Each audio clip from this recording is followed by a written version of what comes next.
आइए कथा लेकर चलते हैं। इस समय श्रावण मास चल रहा है। श्रावण में एक बार ये कथा भगवान देवादेव सावन मास की कथा है। पुनः आपका हमारे चैनल में स्वागत है। सभी को मेरी तरफ से जय शिव शंकर, जय हो कैलाशपति। देवादिदेव महादेव, देवों के देव महादेव जग से निराले, मेरे नयन के हैं बस वही उजाले। महादेव की कृपा है, इसलिए भगवान की वर्षा अपने भक्तों पर सदा कृपा वर्षा होती रहती है। तो एक बार माता पार्वती, ये कथा जो चल रहे हैं सभी शिव मास की कथा है, सावन मास की कथा है। ये शिव मास, सावन मास ही शिव मास के रूप में जाना जाता है। और इस मास में हमें भगवान भोलेनाथ को प्रसन्न करने में जाने का और उन्हें आशीर्वाद वरदान पाने का पूर्ण अधिकार मिलता है। आप किसी प्रकार भोले बाबा को रिझा लीजिए, बना लीजिए, प्रसन्न कर लीजिए कि भोले भाले देवता तो आप सभी कथा जानते हैं, आते हैं, राक्षसों को वरदान दे देते हैं। तो हम सभी भक्त वत्सल हैं, हम ही से भगवत प्रेमी हैं, तो हमें भोले बाबा अपनी कृपा से वंचित करेंगे। हम सभी श्रावण मास में भोले बाबा की हार्दिक कामना, वंदना और आशीर्वाद और प्रेम को अवश्य प्राप्त करें। तो ये शिव कथा है, शिव माता पार्वती की कहानी है। और एक बार भगवान भोले बाबा, चलो कहानी को शुरू करते हैं, मोबाइल स्कैन पे लाते हैं। हर हर महादेव, जय हो गौरी मैया की, जय शिवा शक्ति की। एक बार भगवान भोलेनाथ माता पार्वती को लेकर के मृत्य लोक को भ्रमण करने के लिए चले हैं। भगवान देवाद, क्योंकि माँ की ममता वत्सल्यपूर्ण होती, करुणा रस से भरी होती है, इसलिए भगवान भोलेनाथ माता पार्वती को जब लेकर के मृत्य लोक को चले तो कहने लगे माँ भवानी से, माँ भगवती से कि हे देवी, इस संसार में मृत्यु लोक में भ्रमण करने के लिए हम चल रहे हैं। एक रास्ता है 6 मास का, एक 12 मास का रास्ता है, तो तुम किस रास्ते पर चलना पसंद करोगी, 6 मास वाला रास्ता कि 12 मास वाला रास्ता। देवादि महादेव की बात को श्रवण करके माँ भगवती अपने आराध्य देवादि महादेव से तुरंत पुनः बोलती हैं कि हे देवादि महादेव, हम जो है 12 वर्ष का मार्ग जो है उस पर चलेंगे मृत्युलोक पर भ्रमण करने के लिए।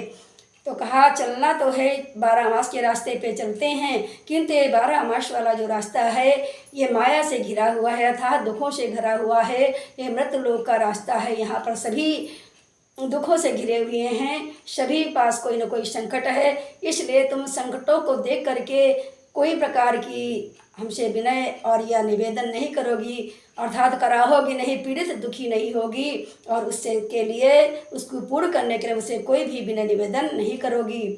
तो भगवान की बात को सुन करके देवादि महादेव की माँ भगवती कहने लगी, ठीक है महाराज, हम आपसे कोई भी निवेदन विनय नहीं करेंगे, दुखों से कराहित नहीं होंगे, पीड़ित नहीं होंगे। संसारिक दुख सागर है, जो मनुष्य जैसा कर्म करता है वैसा फल पाता है। जब ये प्रार्थना स्वीकार कर ली तो भगवान भोलेनाथ माँ पार्वती को लेकर के चले हैं। और चलते चलते रास्ते में आए तो देखा एक घोड़ी पड़ी हुई थी जो करा रही, छटपटा रही थी।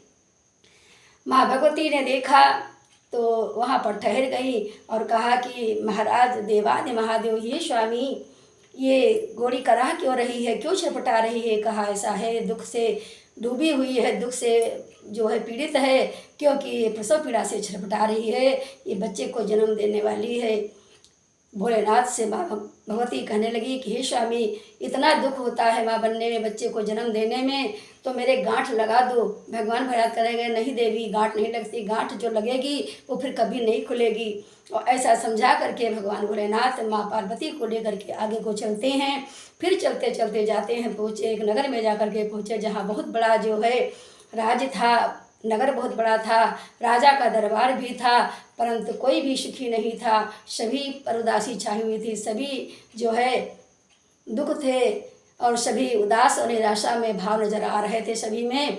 जब राजा को देखा इस तरह तो भगवान से माँ भगवती कहने लगी कि हे राजा, हे महाराज, ये राजा का दरबार है, यहाँ सब उदास और चिंतित दुखी क्यों हैं, क्यों सबके मुखमंडल पे उदासीनता की लहर छाई हुई है।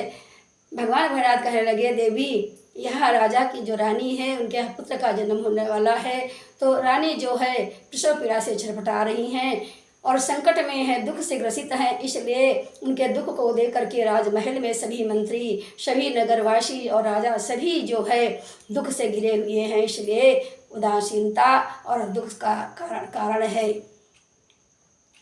भगवती फिर कहने लगी कि भोलेनाथ से कि इतना दुख संसार सागर में है, इस मतलब में इतना ही दुख है, यहाँ सब दुख ही दुख है, इसलिए नाथ मेरे गांठ लगा दो। फिर भगवान भोलेनाथ कहा, देवी मैंने पहले भी कहा था कि तुम चलोगी वहाँ पर त्रिमत लोक में नाना प्रकार के दुख कला कलेश होंगे, अनेक प्रकार के प्राणी माया मोह से घिरे होंगे, सभी वहाँ कोई दुख से ही घिरा होगा, कोई सुख से नहीं होगा, इसलिए तुम कोई प्रकार की विनय निवेदन नहीं करोगी, इसलिए मैं जो अगर गांठ लगाऊंगा तो गांठ फिर कभी खुलेगी नहीं, ऐसा करके मैं गांठ नहीं लगाऊंगा।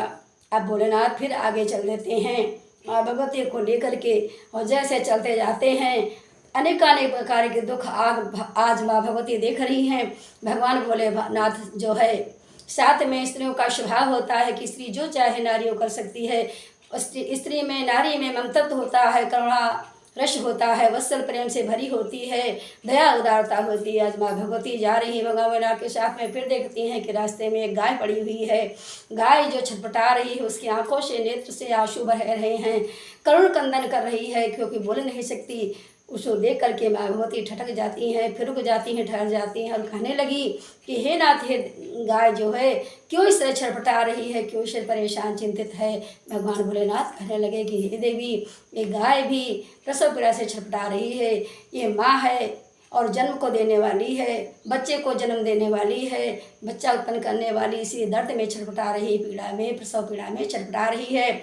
इसलिए कह करके आगे चलते हैं। माँ भगवती फिर जाते हैं कि नाथ गांठ लगा दो, मुझसे देखा दुख नहीं जा रहा है। माँ भगवती ने जिद कर दी। भगवान भोलेनाथ कहने लगे, देवी गांठ जो लग जाती है वो खुलती नहीं है।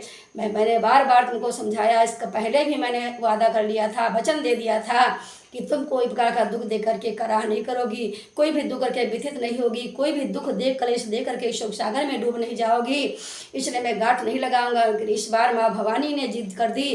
भगवान भोलेनाथ ने कहा कि गांठ लग जाती है देवी, खुलती नहीं है, अगर मैं गांठ लगा दूंगा तो गांठ खुलेगी नहीं। भगवती ने जिद कर दी। जिद करने पर भगवान भोलेनाथ गांठ लगा दी।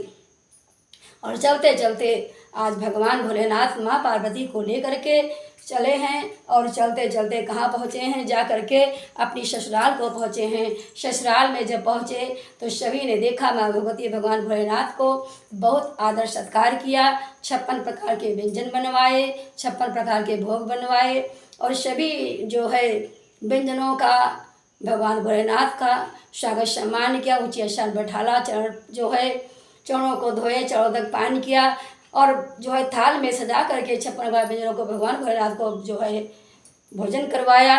और सभी जब भोजन कर गए तो भगवान भोलेनाथ की महिमा थी, त्रिनेत्रधारी की महिमा अपरंपार है। भक्तों, भगवान भोलेनाथ सारा 56 प्रकार भोजन जो बना हुआ था वो सब अकेले ही निकल गए, अकेले ही प्रसाद के रूप में सब खा गए। अब तो शाम को भोजन के समय कुछ बचा नहीं। माँ भगवती जब भोजन के लिए बैठी तो कुछ भोजन शेष नहीं बचा था, इसलिए माँ भगवती ने सभी तो विश्राम करने चले गए, और माँ भगवती ही शेष बची थी जिन्होंने भोजन नहीं किया था। तो माँ भगवती ने भतुए का शाक भोजन के रूप में ग्रहण किया और भोजन के रूप में खाया, और खा करके जो है विश्राम करने के लिए चली गई। करते करते विश्राम को धीरे धीरे निद्रा आ गई। जब निद्रा आ गई तो भगवान भोलेनाथ ने माँ भगवती से जब भोजन करके गई तो भगवान देवादि महादेव जब आराम करने के लिए जाती हैं तो देवादि महादेव ने पूछा माँ भगवती से, देवी आपने भोजन क्या किया, क्या भोजन में खाया है, क्या क्या भोजन में तुम्हें मिला है, क्या क्या तुमने भोजन किया है, भोजन प्रसादी में तुमने कौन कौन सा भोग लगाया है, किन व्यंजनों का भोग लगाया है। तो माँ भगवती कहने लगी, हे नाथ, जो प्रसाद आपने खाया है, जो भोग आपने लगाया है, जो व्यंजन आपने ग्रहण किए हैं, वही भोजन मैंने भी ग्रहण किया है। और ऐसा कह करके माँ भगवती आराम करने के लिए, विश्राम करने के लिए अपने कक्ष में पहुँच जाती हैं, और धीरे धीरे आराम करते करते निद्रा आ जाती है थकान की वजह से। और आराम करते करते समय जब सोने लगी, निद्रा में आ गई, तो भगवान भोलेनाथ ने माता भगवती की ढकनी को, नाभि जो होती है, नाभि में जो ढकनी लगी होती है, उस नाभि की ढकनी को खोला, और खोल करके अंदर का उदर को झाँका तो देखा उसमें भतुए का साग और जल भरा हुआ था। फिर उस ढकने को बंद कर दिया, और जब प्रातःकाल जो है माँ भगवती जगी तो भगवान देवादि महादेव कहने लगे, हे देवी, तुमने मुझसे झूठ बोला है, तुमने भोजन जो मैंने किया है वो भोजन तुमने नहीं किया, अर्थात 56 प्रकार के जो व्यंजन बनाए गए थे, जो भोग तैयार किए गए थे, उस भोग को तुमने जो है ग्रहण नहीं किया, उस प्रसाद को तुमने नहीं पाया, उस भोजन को तुमने नहीं खाया, तुमने तो भतुए का साग खाया और ऊपर से जल का पान किया। आप माँ भगवती समझ गई कि भगवान भोलेनाथ अंतर्यामी हैं। इन्होंने मेरे उदर को चेक किया है, मेरे पेट को चेक किया है, मेरी नाभि को चेक किया है। और भगवान भोलेनाथ से माँ भगवती कहने लगी कि हे प्राणनाथ, तुमने मेरी नाभि खोली है, इस नाभि आज मुझे वचन दे दो कि आज से कोई किसी की नारी की नाभि नहीं खोलेगा, किसी की नारी की नाभि को खोल करके उसका उदर नहीं देखेगा, अर्थात किसी नारी की नाभि को खोल करके नहीं देखेगा, क्योंकि इस जो है नाभि में जो है बेटी के मैके की ससुरे की लज्जा छिपी होती है। इसलिए वचन दो कि आज से कोई जो है नाभि को नहीं खोलेगा। भगवान भोलेनाथ माँ भगवती को वचन देते हैं कि आज से कोई नाभि नहीं खोलेगा, क्योंकि इसमें लज्जा होती है। और भगवान माँ भगवती को लेकर के चले हैं कैलाश पर्वत को। तब चलते चलते कैलाश पर्वत के लिए अंदर ध्यान हो जाते हैं और पूछते हैं भगवान ये कथा कैसी रही। चलते हैं, बोले शंकर भगवान की, माता पार्वती की, और कैसी कथा लगी हमारे भोलेनाथ की। श्रावण मास की कथा, देवादि महादेव की कथा, घर घर महादेव की कथा। भोले भाले भगवान हैं, थोड़ी सी भक्ति में प्रसन्न हो जाते हैं। भाव के भूखे हैं भगवान, भाव ही एक सार है। भाव से प्रभु को भजे जो भव से बेड़ा पार है। भाव जिस जन में नहीं उनकी मुझे चिंता नहीं, भाव वाले भक्त का भरपूर मुझ पे भार है। तो चलते हैं, हंसते मुस्कुराते आते हैं। कोई ना कोई वीडियो आपको बस भेजती हूँ। वीडियो बनाने में संघर्ष लगता है, प्लीज़ आपसे बार बार रिक्वेस्ट है, पूरा सपोर्ट दीजिए, मुझे अपना प्रेम आशीर्वाद प्रदान कीजिए। ऐसी लिस्टेड वीडियो पाने के लिए अगर वीडियो ज़रा भी आपको यूजफुल लगी हो, जरा भी ज्ञानवर्धक लगी हो, तो चैनल को प्लीज़ सब्सक्राइब अवश्य करिए, प्यारा कमेंट अवश्य भेजिए, इसको फ्रेंडों पर बढ़ाइए, आगे शेयर करिए, और जो है अपना सपोर्ट अवश्य प्रदान करिए। हर हर महादेव, जय हो मैया पार्वती की, जय हो शंकर भगवान की, आज के आनंद की, श्रावण मास की, जय हो विश्वंभरनाथ की।